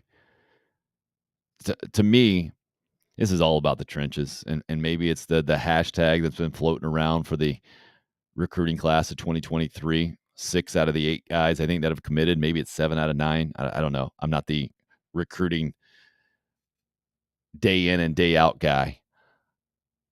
But the fact that a bunch of those guys are 4-star guys coming in. Craig, back to your original point about the talent on the defensive line for Carolina. But what I have not seen is it become a consistent reality for South Carolina's lines. Either way. And certainly more talent on paper on the defensive line than on the offensive line, more experience on the offensive line. You take talent over experience every single time in college football. I do anyway. But that's the massive concern. And so you're going to have to get a defensive score, I think, Nick. You're going to have to get some bounces to go your way and some explosive plays to go your way to overcome what on paper to me is a pretty large advantage that Arkansas has going into the game on the line of scrimmage. You got a large advantage on the line of scrimmage in an SEC game, I'm going to pick you every single time. Unless you have just an extreme outlier of some sort, typically at quarterback, right? And Spencer Rattler came in. I understand his reputation. I understand he was the preseason Heisman favorite last year. He's got a bunch of talent, but he wasn't that guy, the extreme outlier in game number 1 where you just said, oh, this guy is he's going to be the difference. He's going to get you a win. He's going to win games that you shouldn't win. He definitely didn't prove that in game number 1. Maybe that was also kind of the game plan. Carolina understood that they didn't need that against Georgia State. Maybe. And if you want to still hold out hope that he can be that guy, I think you should. If you're a Carolina fan. Absolutely. Daddy-O says, too many out there. Pick 6 totals. More points than a block 6. Not even sure what that means. Ryan admits his prediction is fandom for me. It's a new week. Humbling win last week per Pete Limbo. The offense bounces back this week. You called for it. I'll give it to you. I thought in a lot of ways it was a great win because it was a humbling win. There was enough to walk away from to say, yes, we did some good things, but we can do so much more. And in that way, it's a coach's dream, right? And especially a special teams coordinator's dream with a couple of punt blocks for a touchdown. Fake field goal that worked. A couple of 50-plus yard field goals for your first-time kicker. I mean, you would have been greedy drawing up all those things, writing down all those things if you're Pete Limbo of what you want to happen in game number 1. But yeah, this goes back into the flow of a season, the roller coaster ride that is college football. Odds are you don't get great game after great game. The great Pat Monteith told us that from North Greenville baseball, right? And it's so true. It's true in every sport, but college football for sure. And maybe Gamecock football, those non-really perennial powerhouse programs for sure. Non-great game, then a really good game, and then not so good game, and you don't know what to expect. Daddy-O, all week, many, quote, experts were throwing cold water on the special teams production. Isn't special teams the third leg of the stool? I don't understand what you mean there, Daddy-O. I think anybody just talking about the game, being very realistic about it, was just saying, no, the reason why it was 35-14 was mainly because of those special teams' massive plays. They absolutely get credit for it, but that's a different type of performance than your offense scoring 5 touchdowns and getting 500-plus yards of total offense and outgaining the other team by 200 yards and completely controlling the game as opposed to kicking a 50-plus yard field goal to go up at halftime or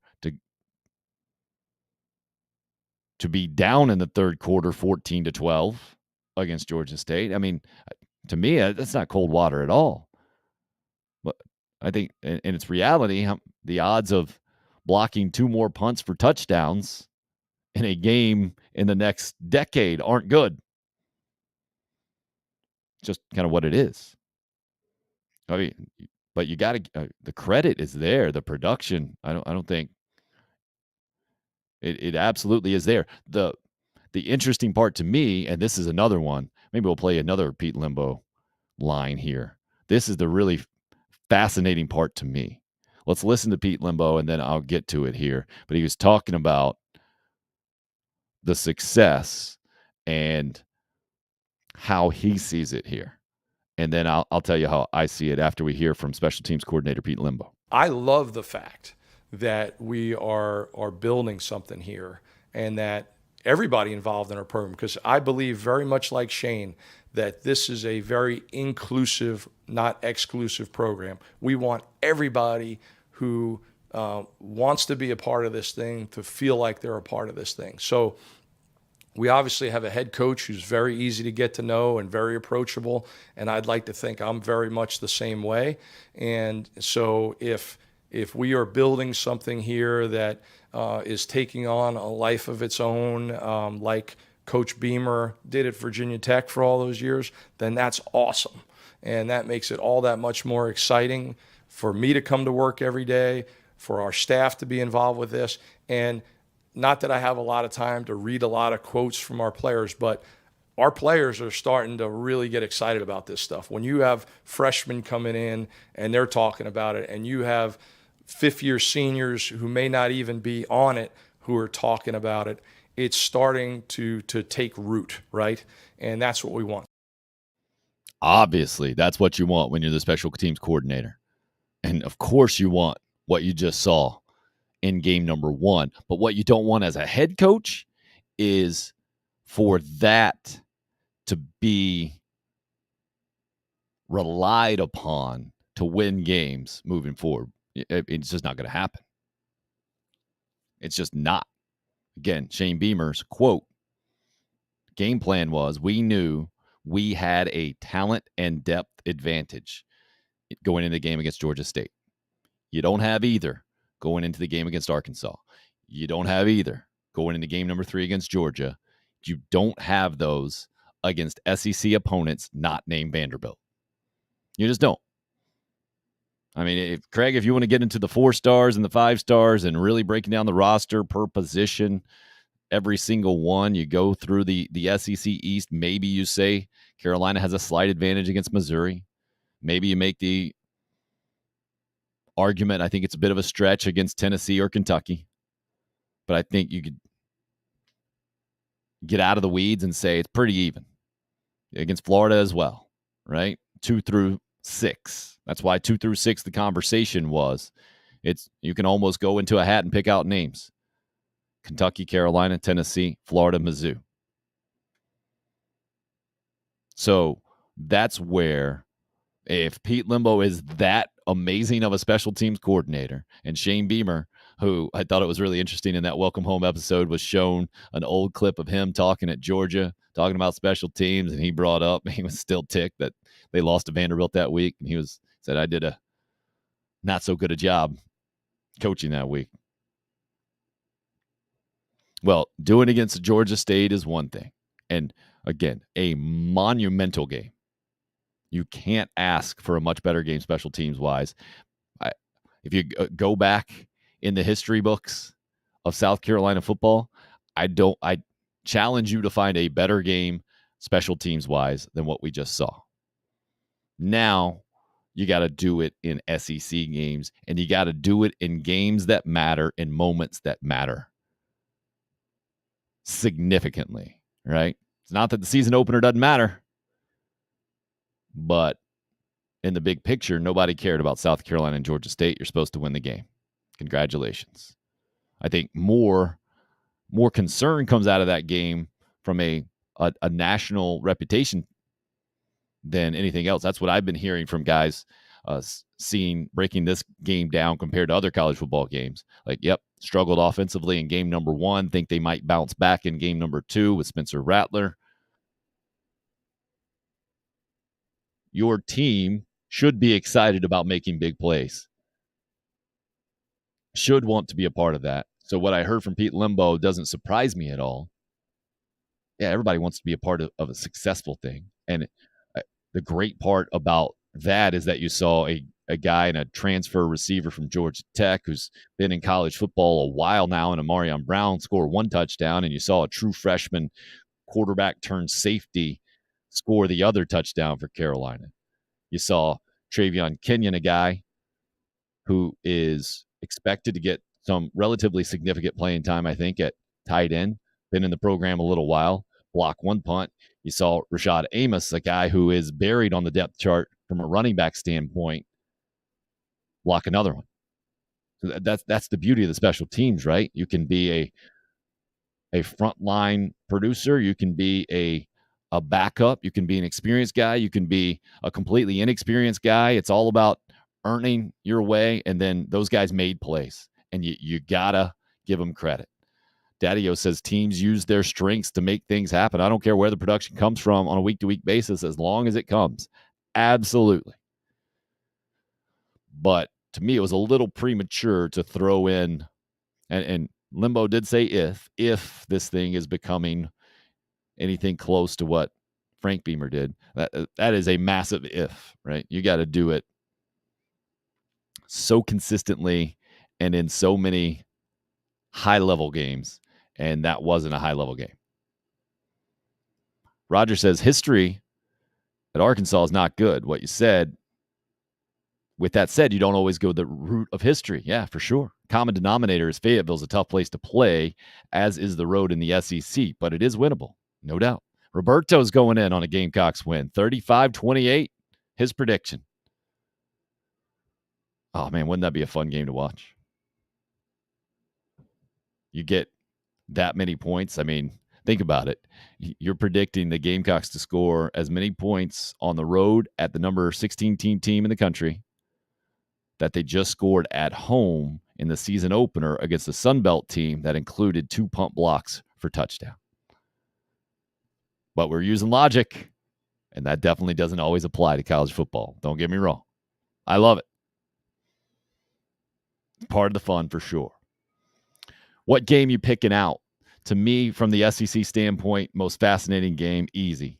Tomorrow, 7 o'clock, Kentucky, Florida. Both ways, right? Mark Stoops, everything he's kind of brought it on himself in the program. The Kentucky, Florida history there, the 31 games in a row that Florida won, now splitting the last 4 with Kentucky. So there's plenty of internal drama in this matchup, and then external as well, kind of setting the early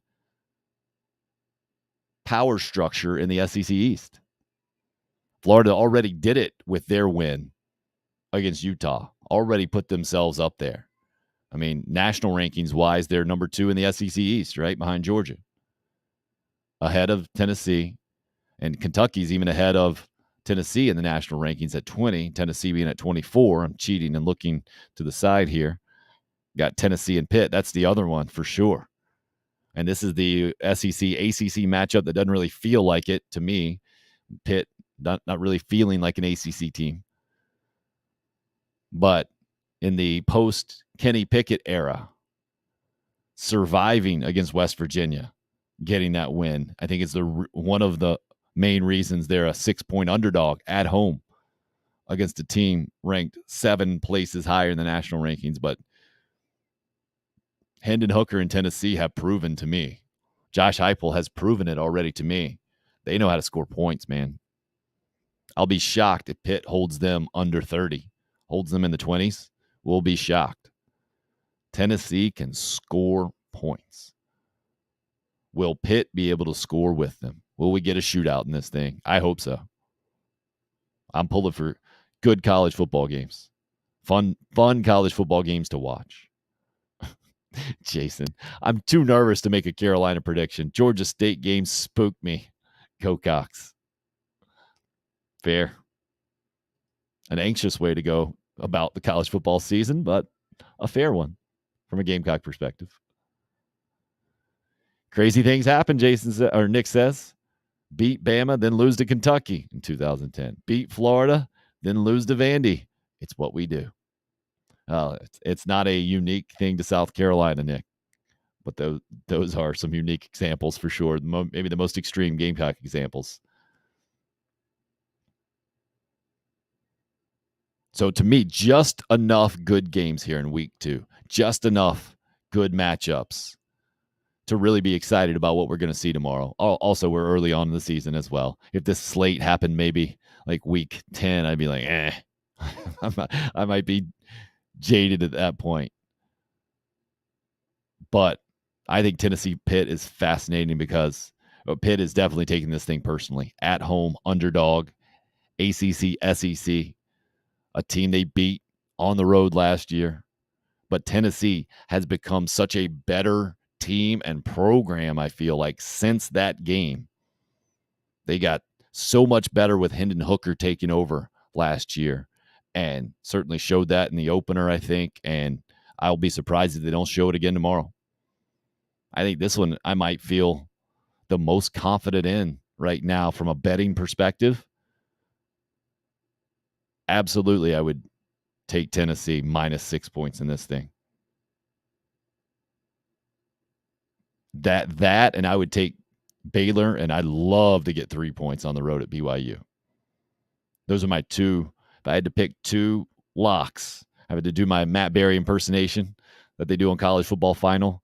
He went 1-1 in his virtual locks in week 1, I believe. Joey Galloway went a tough 0-for-2 to start the season, betting Ohio State to cover.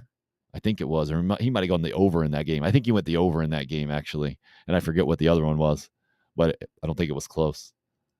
There were some ugly picks. Good TV, though. Daddy-O, I don't know about that, man. Don't be surprised to see Tempo in Fayetteville tomorrow. Did you hear Perry Orth talking about that yesterday? You guys can go back and watch it on the YouTube channel, the show segments playlist there. Tim Hill, unrestricted free agent. Just search that thing. Pop right up. Maybe Tim Hill UFA. I think it's technically the channel. But he said he doesn't want to see that kind of game. He think that is what Arkansas wants you to do, he was saying, is to kind of speed you up and get you playing in that type of game. And he doesn't see that going well for Carolina. He wants to see more control of the game, I think.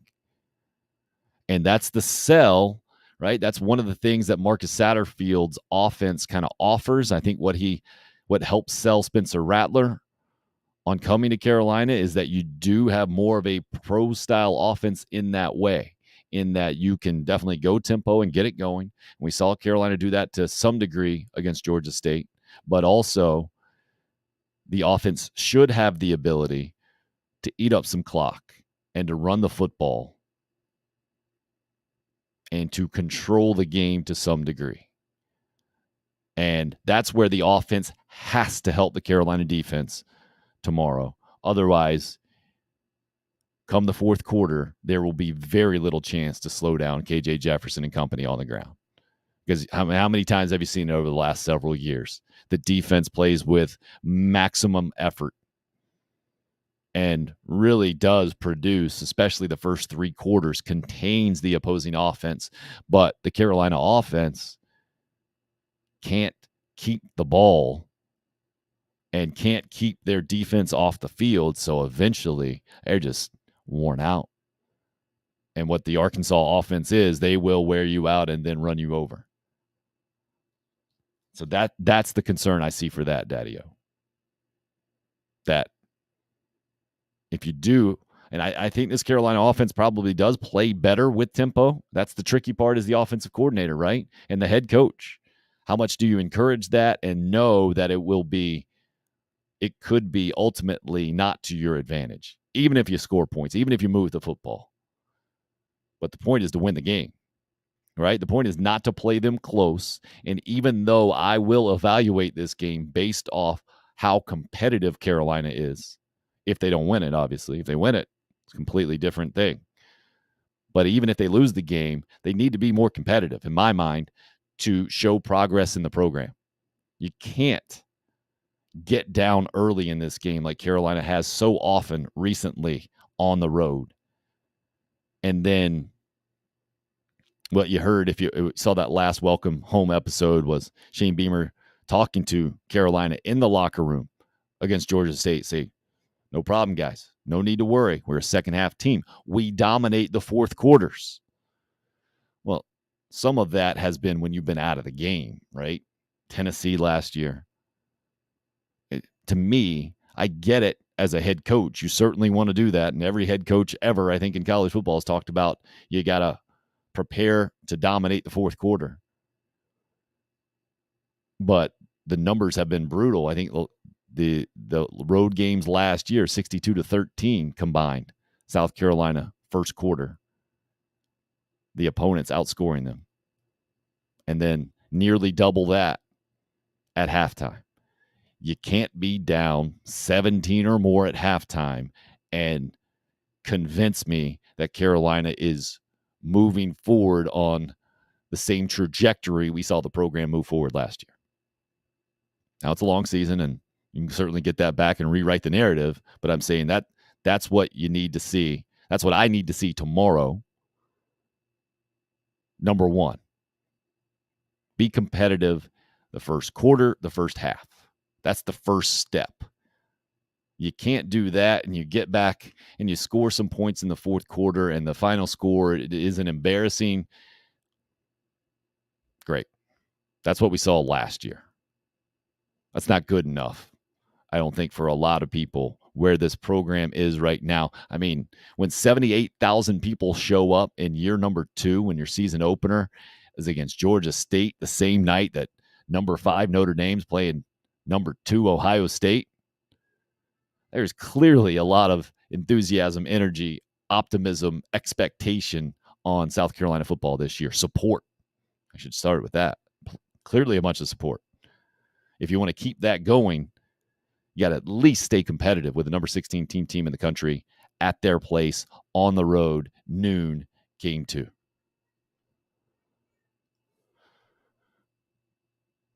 DGCP. How about we go with that? Gamecock Guy podcast. I want to see this offensive line stand on the confidence the other players have in them. If we do that, a win can be achieved. We match up well besides the offensive line. I think the defensive line, the defense doesn't match up well, in my opinion. Defense, much better stopping the pass than stopping the run. Arkansas, better running the football than passing the football. But I absolutely agree with your first point there. DGP, we'll go with. I don't even know where I got that C there. Gamecock Guy podcast. Did I screw that up just a few minutes ago? Sorry, just a second ago. The offensive line does have to stand up and perform. Otherwise, Marcus Satterfield's in massive trouble. I don't know how to put it any other way. You can't tell me that this is the best that you got and you're going to be an improved offense because of all the experience and you've added weapons and then go out and play in week 2 like you played in week 1, play in week 1 like you played largely in a disappointing offensive season where the numbers in game number 1 were a lot like they were in year number 1. 100 plus in most offensive categories out of 131 teams in the country. You just can't do it. Especially when you got a defense doing the exact opposite, playing above their heads in a lot of ways, playing with similar type personnel, I would suggest. I get it that Cam Smith's a projected first-round guy, but Jaheim Bell's getting a lot of love, too, on the offensive side of the ball.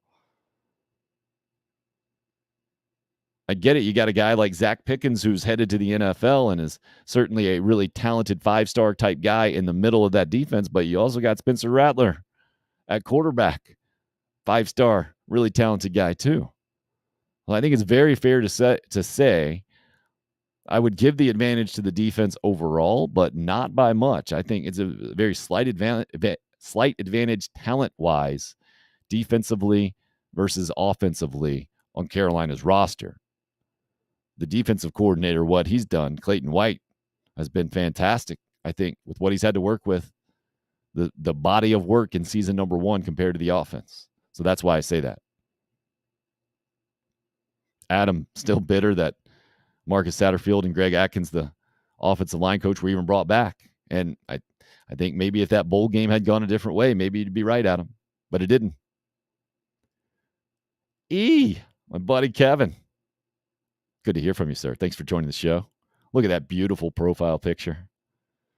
Does anybody get Ronald Reagan when they see that profile picture? Just a random question. If Auburn or North Carolina Satterfield shows out, we'll have a pretty good chance.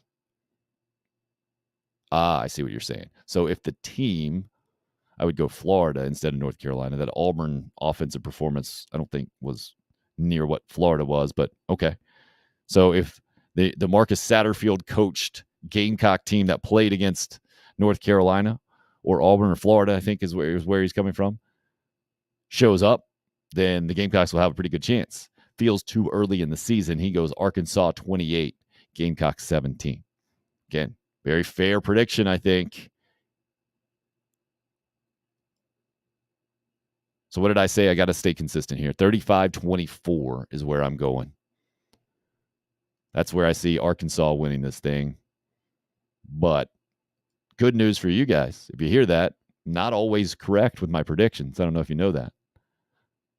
I went 31-20, Carolina against Georgia State. So I'm going a little bit more cautious with this Carolina team in 2022 coming off of 2021 because, again, I try not to be too biased based off of that bowl game. But, again, knowing exactly what Kevin just told us, right? We saw a couple of times last year where those games, that offense, it just didn't match what happened the rest of the season. I think Carolina will need one of those games to win tomorrow at Arkansas. And they're going to need Arkansas to not play very well either, by the way. Whoever ends up playing in the defensive secondary for Arkansas, they're missing tackles, they're missing assignments. Gamecocks have to take advantage. That's the thing in a game like this.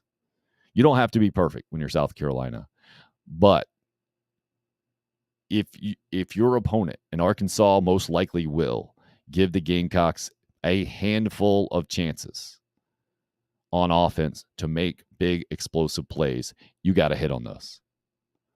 You got to. Because I don't think they're going to give you more than a handful. I do think they'll give you a handful. If those handful of opportunities turn into 5 touchdowns for South Carolina, I think they win the game. If those handful of opportunities turn into 2 touchdowns, I think they probably make it competitive.